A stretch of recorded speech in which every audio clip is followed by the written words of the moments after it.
சென்ற வாரம் பெய்த மழையில் நம்ம தோப்பில் விளைஞ்சிருந்த வெட்டி வேரை நம்ம அறுவடை பண்ணி அதனுடைய மேல் புற்களை வந்து இப்போ இந்த மாதிரி கூரை போடும்போது அதுக்கு மேலே சாத்துறதுக்காகவும் அதனோட செடி விதைகளை வந்து ஒரு 2 ஏக்கர் அளவுக்கு நமக்கு கிடச்சிது.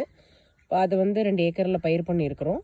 அது போக இந்த மாதிரி எடுத்த வேரை வந்து அலசி காய வச்சு இப்போது இதில் வந்து என்னென்ன ப்ராடக்ட்ஸ்லாம் பண்ணலாம் அப்படிங்கிற இதில் வந்து முதல் முயற்சியாக இந்த சரம் மாதிரி, இப்போ நம்ம கோவில்களுக்கெல்லாம் போகும்போது பூ சரம் வாங்கி கொடுக்குறோம் இல்லையா, இந்த மாதிரி சரம் மாதிரி இப்போ சாமி படங்களுக்கும் கோவிலுக்கும் சாத்துறதுக்கு இதை வந்து முதல் முயற்சியாக இதை ரெடி பண்ணியிருக்கிறோம்.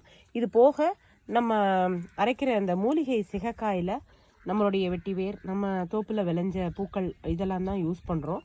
ஆக இந்த வெட்டிவேர் அப்படிங்கிறது வந்து எல்லா லாங்குவேஜ்லேயுமே வெட்டிவேர் அப்படின்னு தான் இருக்குது. அது போக இது நம்ம நாட்டில் வந்து இயற்கையாகவே விளையிற தன்மை இருக்கிறதுனால இதுக்கு வந்து உலக அளவில் இதனுடைய எசன்ஸுக்கு, பர்ஃப்யூம் கம்பெனிஸ்க்கு நல்ல வாண்டட் இருக்குது. பட் அதை நம்ம இன்னும் பெருசாக அதில் எக்ஸ்ப்ளோர் பண்ணலை. ஆனாலும் இதை ஒரு முயற்சியாக எடுத்து இப்போ நம்ம ஒரு 2 ஏக்கரில் இந்த மழைக்கு முன்னாடி இந்த மழையில் அது பிடிச்சிரும் அப்படிங்கிற இது வந்து 1 வருஷத்து பயிர்.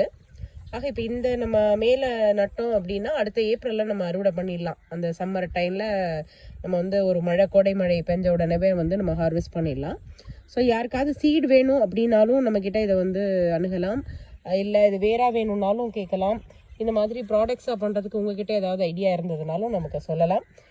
நம்மளோட மூலிகை சேக்காய் பவுடர், இந்த வெட்டிவேர் இதெல்லாம் வாங்கி எப்படி இருக்குது அப்படிங்கிறத நீங்கள் வந்து சொல்லணும்.